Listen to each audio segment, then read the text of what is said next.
આપણે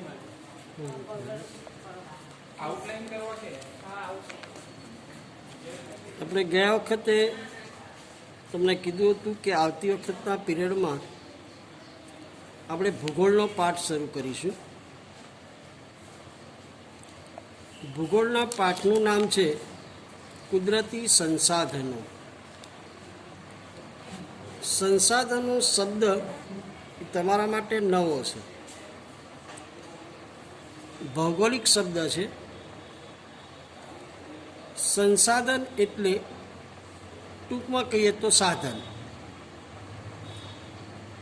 આપણે જેનો ઉપયોગ કરીએ છીએ, જે સાધનોનો ઉપયોગ કરીએ છીએ, આપણી જરૂરિયાતો પૂરી કરવા માટે જે સાધનોનો ઉપયોગ કરીએ છીએ એને કહેવાય સંસાધન. સંસાધન એટલે જે વસ્તુ પર માનવી આશ્રિત છે, હવા, પાણી, ખોરાક, જેના લીધે આપણું જીવન શક્ય બને છે. તો આપણને ક્યાંથી મળે છે, જેમાંથી મળે છે એની પર આપણે આશ્રિત અથવા આધારિત છીએ. અને જેમાંથી માનવી પોતાની જરૂરિયાતો પૂરી કરતો હોય, એનો ઉપભોગ કરતો હોય, એવી શારીરિક કે બૌદ્ધિક ક્ષમતા હોય. ટૂંકમાં કહીએ તો કોઈ પણ વસ્તુ માનવીની જરૂરિયાતો પૂરી કરવા માટે ઉપયોગમાં લેવાય એ બધા સંસાધન. જેમ કે આપણે ગાડી ચલાવવી છે તો ગાડીમાં પેટ્રોલ અથવા તો કુદરતી ગેસ જોઈએ, સીએનજી. તો આ બંને આપણને પૃથ્વીના પેટાળમાંથી મળે છે, તો એને સંસાધન કહેવાય. આપણી ખોરાક માટે ખેતીમાં થતા પાકોનો આપણે ઉપયોગ કરીએ છીએ, તો કૃષિ પણ એક સંસાધન છે. આમ જુઓ તો તમે સવારથી સાંજ સુધી, રાત્રે સૂવો ત્યાં સુધી લગભગ મોટા ભાગના આપણે કુદરતી સંસાધનનો ઉપયોગ કરીએ છીએ, અને તો જ આપણું જીવન શક્ય બને છે. પાણી પણ આપણું સંસાધન છે, જંગલો પણ આપણા સંસાધન છે, જમીન પણ આપણું સંસાધન છે, ખનિજો પણ આપણા સંસાધન. આપણે એક એક સંસાધન વિશે એક એક પાઠ ભણવાનો છે. એટલે આપણે પહેલો પ્રશ્ન ટૂંકો એટલો કે સંસાધન એટલે શું? તો સંસાધન એટલે જે વસ્તુ પર માનવી આશ્રિત કે આધારિત છે, જેમાંથી માનવીની જરૂરિયાતો પૂરી થતી હોય, એનો માનવી ઉપભોગ કરે છે. એટલે કે માનવી પોતાની જરૂરિયાતો પૂરી કરવા જે સાધનોનો ઉપયોગ કરે છે એ બધા સંસાધન કહેવાય. આપણા જીવનના દરેક તબક્કામાં કુદરતી સંસાધનો પ્રત્યક્ષ કે પરોક્ષ રીતે આપણે એનો ઉપયોગ કરીએ છીએ. એટલે કે ખેત પ્રવૃત્તિથી માંડી ઔદ્યોગિક પ્રવૃત્તિ, આ બધાની અંદર છેલ્લે તો આપણે કુદરતી સંસાધનો જ વાપરીએ છીએ. તો પહેલો આપણે ઉપયોગ જોઈશું ખોરાક તરીકે. આપણને ખબર છે કે આપણો ખોરાક ક્યાંથી મળે છે. તો આપણો ખોરાક કૃષિ એટલે કે ખેતીના વિવિધ ખાદ્ય પાકોથી, વનસ્પતિમાંથી ફળો, ફૂલ, પાલતુ પ્રાણીઓમાંથી દૂધ અને દૂધની બનાવટો, માંસ, જળાશયોમાંથી મળતા માછલા અને જળચર પ્રાણીઓ, મધમાખીઓએ બનાવેલું મધ, આ બધાનો માનવી ખોરાક તરીકે ઉપયોગ કરે છે. અને તમે એવું એક પણ ખોરાક જુઓ કે જેમાં કુદરતી સંસાધનનો ઉપયોગ ના થયો હોય એવું કોઈ સંસાધન શોધો કે જેનો તમે ખોરાક તરીકે ઉપયોગ કરો છો, પણ એ કુદરતમાંથી ના મળ્યું હોય એવું કોઈ જ ના બને. ભલે તમે ગમે તે ખાતા હોય, આખરે તો એ કૃષિલક્ષી કે વનસ્પતિજન્ય ફળો કે વિવિધ પાકોમાંથી જ મળે છે, દૂધ કે દૂધની બનાવટોમાંથી મળે છે. એટલે એમ કહેવાય કે માનવી ખોરાક માટે સંપૂર્ણ કુદરતી સંસાધન પર આશ્રિત છે. આપણે એનો ઉપયોગ સારી રીતે કરીએ છીએ. જો કોઈ પણ કારખાનામાં બનતી વસ્તુઓ હશે તો પણ એ કુદરતી સંસાધનના આધારે જ બને છે, જે કાચા માલના સ્ત્રોત તરીકે વપરાય છે. આપણે કાપડનો ઉપયોગ કરીએ છીએ તો કાપડ રૂમાંથી બને છે, કપાસમાંથી.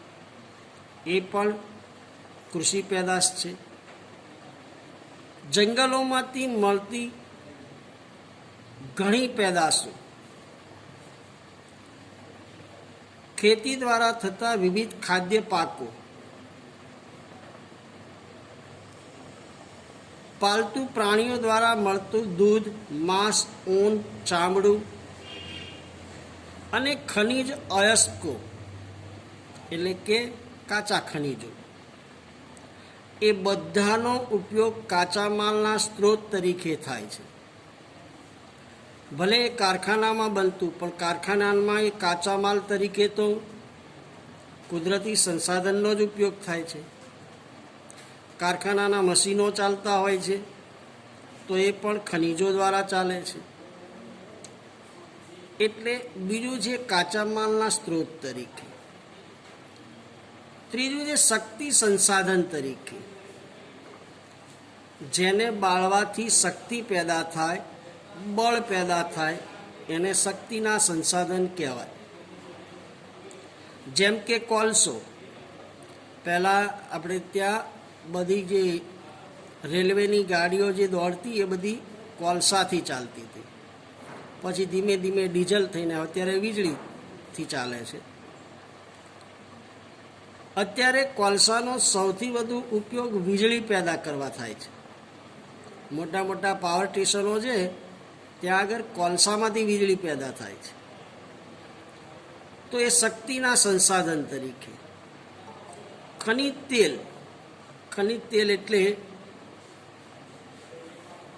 પેટ્રોલ, ડીઝલ, કેરોસીન, ઓઇલ, આ બધા ખનિજ તેલનો વાત થાય, જેનો આપણે સંચાલન શક્તિના સાધન તરીકે ઉપયોગ કરીએ છીએ. એમ કહેવાય કે ખનિજ તેલના કારણે દુનિયા દોડતી છે. ખનિજ તેલ ના હોય, જે દિવસે ખનિજ તેલનો આપણી પાસે જે ખનિજ તેલ છે એ બહુ જ લિમિટમાં છે. એટલે કે એ જ્યારે પૃથ્વી પરથી મળતું બંધ થશે તો દુનિયા સ્તંભી જશે.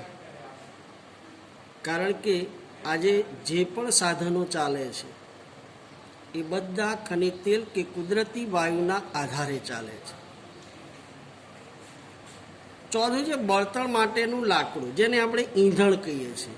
હવે તો કોઈ ઘરે ચૂલા નથી સળગાવતા, બાકી ગામડાની અંદર ઘણી જગ્યાએ આજે પણ ચૂલા ઉપર રસોઈ થાય છે. ઈંધણ તરીકે બળતણનું લાકડું એ પણ શક્તિના સંસાધન તરીકે વપરાય છે. પરંતુ કોલસો, ખનિજ તેલ, કુદરતી વાયુ આ બધા ભવિષ્યમાં ખૂટી જનારા સંસાધનો છે. આવનારા સમયમાં દિવસે દિવસે આપણે એને જમીનમાંથી કાઢી રહ્યા છીએ. એ ફરીથી નિર્માણ પામતા નથી, જેના કારણે એ ખૂટી રહ્યા છે. એટલે માણસે એના સ્થાને નવા સંસાધનનો ઉપયોગ શરૂ કર્યો છે, જેમાં સૌર ઉર્જા, સૂર્યશક્તિ. તમે જો અત્યારે ઘણા પોતાના બંગલા ઉપર સોલર પ્લેટો નખાવે છે, વીજળી પેદા કરે છે. આ ઉપરાંત ઘણા રસ્તાઓ પર પ્લેટોવાળી લાઇટો હોય છે, સોલર જેને લાઇટો કહે, સૌર લાઇટો. તો સૌર ઉર્જા, કારણ કે એ સૌથી મફત અને પુષ્કળ પ્રમાણમાં સૂર્યશક્તિ, સૂર્યની ગરમી અને પ્રકાશ મળે છે, તો એમાંથી વીજળી પેદા કરવામાં આવી રહી છે. તો સૌર ઉર્જા, જ્યાં સતત પવનો વાતા હોય દરિયા કિનારે, ત્યાં મોટી મોટી પવન ચક્કીઓ મૂકીને પવન ઉર્જા એ પણ પેદા કરવામાં આવે છે. દરિયામાં ભરતી આવતી હોય તો ત્યાં પણ મોટા ટર્બાઇનો મૂકીને ભરતી ઉર્જા. ભૂતાપીય, આપણને ખબર છે પૃથ્વીનો પોપડો એકદમ ગરમ છે, તો જેના કારણે અંદરની જે ગરમી આવે છે એમાંથી પણ ઉર્જા પેદા કરવામાં આવે છે. બાયોગેસ, એને આપણે ગોબર ગેસ પણ એનો ઉપયોગ કહી શકીએ, છાણ ને મળમૂત્ર ને એમાંથી પેદા થાય છે. અને છેલ્લી છે જળ ઉર્જા, મોટી મોટી નદીઓ ઉપર બંધ બાંધી ટર્બાઇનો મૂકીને ત્યાંથી જળ વીજળી પેદા કરવામાં આવે છે, જેને જળ વિદ્યુત કહેવાય છે. તો આ બધા શક્તિના સંસાધન તરીકે એનો ઉપયોગ કરી શકીએ છીએ. અને આ અખૂટ સંસાધનો છે જે ભવિષ્યમાં ક્યારેય ખલાસ થવાના નથી. સંસાધનોના પ્રકારો, સંસાધનના પ્રકાર 3 પ્રકાર છે: માલિકીના આધારે, વિસ્તરણ ક્ષેત્રને આધારે, પુનઃપ્રાપ્તતાને આધારે. માલિકીમાં પણ 3 સંસાધન છે, જેમાં પહેલું છે વ્યક્તિગત સંસાધન, જેની માલિકી કોઈ એક વ્યક્તિ કે પરિવારની, જેમ કે તમારી જમીન હોય કે મકાન હોય, એના માલિક કોણ? આપણે. તો આપણે એ વ્યક્તિગત સંસાધન કહેવાય. બીજું છે રાષ્ટ્રીય સંસાધન, જે કોઈ પણ દેશ કે પ્રદેશની સાર્વજનિક સંપત્તિ છે. એમાં લશ્કર, આંતરરાષ્ટ્રીય વેપાર, આ રાષ્ટ્રીય સંસાધન આવે. જ્યારે વૈશ્વિક સંસાધનમાં સમગ્ર વિશ્વના ભૌતિક અને અભૌતિક એવી તમામ સંપત્તિ જેનો ઉપયોગ માનવ કલ્યાણ માટે થતો હોય, વિશ્વના બધા રાષ્ટ્રોની સહિયારી માલિકીના સંસાધનો એને કહેવાય. તો માલિકીના આધારે 3. હવે ખાસ ધ્યાન રાખવાનું છે કે વિતરણ ક્ષેત્રના આધારે વારંવાર પૂછાય છે. વિતરણ ક્ષેત્ર એટલે આપણને કેવી રીતે મળે છે? તો સર્વ સુલભ, સુલભ એટલે સરળતાથી મળે. બધી જગ્યાએ સરળતાથી જે સંસાધન મળે એને સર્વ સુલભ સંસાધન કહેવાય. જેમ કે ઓક્સિજન, નાઇટ્રોજન, એટલે કે વાતાવરણમાં રહેલા વાયુઓ સર્વ સુલભ સંસાધન છે. સામાન્ય સુલભ સંસાધન સામાન્ય રીતે મળી રહેતા હોય, એટલે કે બહુ એમાં આપણે કંઈ મહેનત કરવાની જરૂર નથી. જેમ કે જમીન, પાણી, ગૌચર. ગૌચર એટલે જ્યાં ગાયોને ચરવા માટેની જગ્યા, જમીનો છોડવામાં આવે છે, સામાન્ય સુલભ સંસાધન. વિરલ સંસાધન, બહુ જ મર્યાદિત માત્રામાં એ સંસાધનો છે જે ભવિષ્યમાં ખૂટી જવાના છે. જેમાં કોલસો, ખનિજ તેલ, કુદરતી વાયુ, તાંબુ, સોનું, યુરેનિયમ, આવી બધી જે ખનિજો છે એને વિરલ સંસાધન કહેવાય. એકલ સંસાધન, વિશ્વમાં ભાગ્યે 1 કે 2 સ્થળે મળતા હોય એવા ખનિજોને એકલ સંસાધન કહેવાય. ક્રાયોલાઇટ નામનું જે ખનિજ છે, યાદ રાખજો, તમને ક્યારેક વિકલ્પ કે ખાલી જગ્યામાં પૂછી દે. એકલ સંસાધન, એમાં ક્રાયોલાઇટ નામનું જે ખનિજ છે ને, એ માત્ર ગ્રીનલેન્ડમાં, ત્યાં સિવાય બીજે ક્યાંય મળતું નથી, એટલે એને એકલ સંસાધન કહેવાય. એકલ સંસાધન કયું? ક્રાયોલાઇટ ખનિજ, અને ગ્રીનલેન્ડમાંથી મળે છે. તો આપણે વિતરણના ક્ષેત્રના આધારે હવે ત્રીજો પ્રકાર છે પુનઃ પ્રાપ્ત એટલે ફરીથી મળે, એકવાર વાપર્યા પછી ફરી મળે. આપણે આપણા બાઇકમાં પેટ્રોલ નાખ્યું હોય, 2 લીટર પેટ્રોલ, અને આખો દિવસ ફર કરીએ, એ પેટ્રોલના ધુમાડા નીકળી જાય, પછી એ પેટ્રોલ ફરીથી એની એ જગ્યાએ બનતું નથી, મળતું નથી. એટલે કે આ સંસાધન ફરી પ્રાપ્ત થતું નથી. પણ કુદરતમાં એવા સંસાધનો છે કે ચોક્કસ સમયગાળા પછી એ ફરીથી મળે. એને અખૂટ સંસાધન પણ કહેવાય. જેમ કે જંગલો કાપી નાખ્યા હોય, જંગલોમાં દાવાનળ થયો હોય, તો સમયાંતરે ફરીથી એ જંગલો થાય છે. ત્યાં પશુ પક્ષીઓ મૃત પામે, ક્યારેક એની પ્રજાતિ લુપ્ત થાય, સમયાંતરે ફરીથી પાછી એ પ્રજાતિ પૃથ્વી પર પેદા થાય છે. સૂર્યપ્રકાશ, આપણને ખબર છે કે રોજ સવાર થશે અને સૂર્યપ્રકાશ મળવાનો છે સાંજ સુધી. એમાં આપણે ક્યાંય રાહ જોવાની જરૂર નથી પડતી, અને જોઈએ એટલો, તમારે ઈચ્છા હોય એટલો સૂર્યપ્રકાશ તમે વાપરી શકો છો. તો એ બધા પુનઃપ્રાપ્ત સંસાધન કહેવાય, અખૂટ સંસાધન.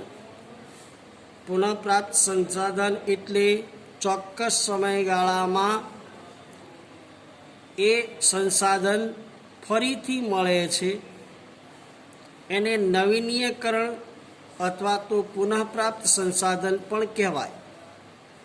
પુનઃપ્રાપ્ત સંસાધનોમાં ઝાડ, પાન, પશુ પક્ષીઓ, સૂર્યપ્રકાશ, આ બધા પુનઃપ્રાપ્ત સંસાધન છે. પરંતુ જે સંસાધનો એકવાર વાપર્યા પછી ફરીથી ઉપયોગમાં લઈ શકાતા નથી, કોલસો બાળી નાખીએ એટલે એની રાખ થાય, એ રાખનો ક્યાંય ઉપયોગ ના થાય. પેટ્રોલ બાળીએ એટલે ધુમાડો નીકળે, ધુમાડાનો ક્યાંય ઉપયોગ ના થાય. એકવાર વાપર્યા પછી ફરીથી એને ઉપયોગ લઈ શકાય નહીં, કે ફરીથી બનાવી શકતા નથી. નજીકના ભવિષ્યમાં પણ પુનર્નિર્માણ થવાનું નથી. આપણને ખબર છે કોલસો અને ખનિજ તેલ એ પૃથ્વીના પેટાળની ઘણા વર્ષોની આંતરિક પ્રક્રિયાના કારણે બન્યા છે. હવે ખોદી નાખ્યા પછી ત્યાં કંઈ ફરીથી કોલસો ખોદ્યા પછી ફરીથી કોલસો ના પેદા થાય. પેટ્રોલ કાઢી લીધા પછી ત્યાં ફરીથી પેટ્રોલ નથી બનતું, એટલે કે પુનર્નિર્માણ કરી શકાતું નથી. એને અનવીનીય સંસાધન અથવા તો પુનઃ અપ્રાપ્ય સંસાધન કહેવાય. ફરીથી અનવીનીય સંસાધન એટલે શું? તો જે સંસાધન એકવાર વપરાયા પછી ફરીથી ઉપયોગમાં લઈ શકાતા નથી, ફરીથી બનાવી શકાતા નથી, કે નજીકના ભવિષ્યમાં ફરીથી એનું નિર્માણ કરી શકાતું નથી, આવા સંસાધન અનવીનીયકરણ અથવા તો પુનઃ અપ્રાપ્ત સંસાધન કહેવાય. જેમ કે કોલસો, ખનિજ તેલ અને કુદરતી વાયુ.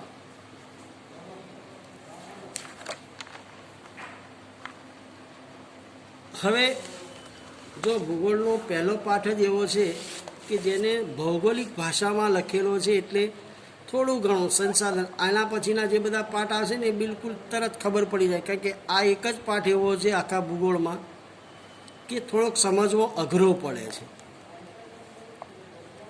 હવે આપણે વાત કરીશું સંસાધનોનું સંરક્ષણ એટલે શું?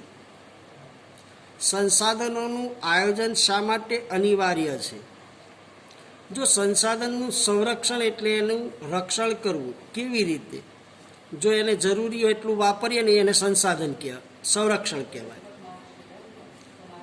જો એનો યોગ્ય વ્યવસ્થાપન રીતે વાપરવામાં આવે તો એને સંરક્ષણ કહેવાય. કુદરતી સંસાધનનો યોગ્ય વ્યવસ્થાપનને સંરક્ષણ કહેવાય. આંબા ઉપરથી કેરી જોઈતી હોય તો માત્ર કેરી જ પાડી શકાય, એને આખો આંબો ના પડાય. આ કેરી આપણે જોઈએ છીએ એ જ પાડીએ છીએ ને, એને વ્યવસ્થાપન કહેવાય. જંગલોમાંથી, પ્રાણીઓમાંથી, કુદરતમાંથી જે પણ વસ્તુ મળે છે એનો યોગ્ય વપરાશ કરીએ. આપણે બિનજરૂરી ખનિજ તેલ, કુદરતી વાયુ એનો બિનજરૂરી ઉપયોગ ન કરીએ, એ પણ એક વ્યવસ્થાપનના ભાગરૂપે છે. આજે આપણને પેટ્રોલ 100 રૂપિયા થઈ ગયું છે, એટલે ઘણા તે હવે ખાલી ખોટા આંટા મારતા હોય ને એ બધું બંધ થઈ ગયું અમારી. જો મફત મળતું હોત તો પેટ્રોલ મફત મળતું હોત ને તો અત્યારે ક્યાંય ઊભું રહેવાની જગ્યા ના હોત. જ્યાં ત્યાં સાધનો, જ્યાં ત્યાં એનો દુરુપયોગ વધી જાત. કારણ કે માનવીની જરૂરિયાત તો અમર્યાદિત છે. એમ કહેવાય છે કે માનવી એ તો જરૂરિયાતોનું પોટલું છે. માનવી જન્મે ને ત્યારથી જરૂરિયાત શરૂ થાય અને માણસ મરે ને ત્યાં સુધી જરૂરિયાતો હોય છે. આપણે તો હિન્દુ ધર્મમાં તો મર્યા પછી તે 12મા અને 13માના દિવસે બધી વિધિ કરીએ છીએ, એટલે કે મર્યા પછીની જરૂરિયાતો છે. અને કોઈ માનવી એવો ના હોય કે એને જરૂરિયાત ન હોય. માનવીને એટલી બધી જરૂરિયાતો છે, એક પછી એક જરૂરિયાત પૂરી થાય ત્યાં બીજી, બીજી પૂરી થાય ત્યાં ત્રીજી. આમ અમર્યાદિત જરૂરિયાત સામે કુદરતી સંસાધનો મર્યાદિત છે. આપણે બધી જ વસ્તુઓ ખૂબ વાપરવી છે, પણ એની મર્યાદિત સંસાધનોને કારણે એને વ્યવસ્થાપન યોગ્ય રીતે ન કરવામાં આવે તો ભવિષ્યની અંદર જેમ આપણે ગુફાથી ઘર સુધી આવ્યા ને, તો ઘરથી ફરી ગુફા તરફ જતા રહીશું. ભલે આપણે જંગલોમાંથી આટલા સુસંસ્કૃત માનવી બન્યા, પરંતુ જો આપણે કુદરતી સંસાધનનો યોગ્ય વપરાશ નહીં કરીએ તો જે પ્રગતિ છે ધીમે ધીમે અધોગતિ શરૂ થશે. છેલ્લા 100 વર્ષમાં માનવીએ વિજ્ઞાન અને ટેકનોલોજીમાં ખૂબ વિકાસ કર્યો. જો જ્યાં સુધી વિજ્ઞાન અને ટેકનોલોજીનો વિકાસ નહોતો થયો ત્યાં સુધી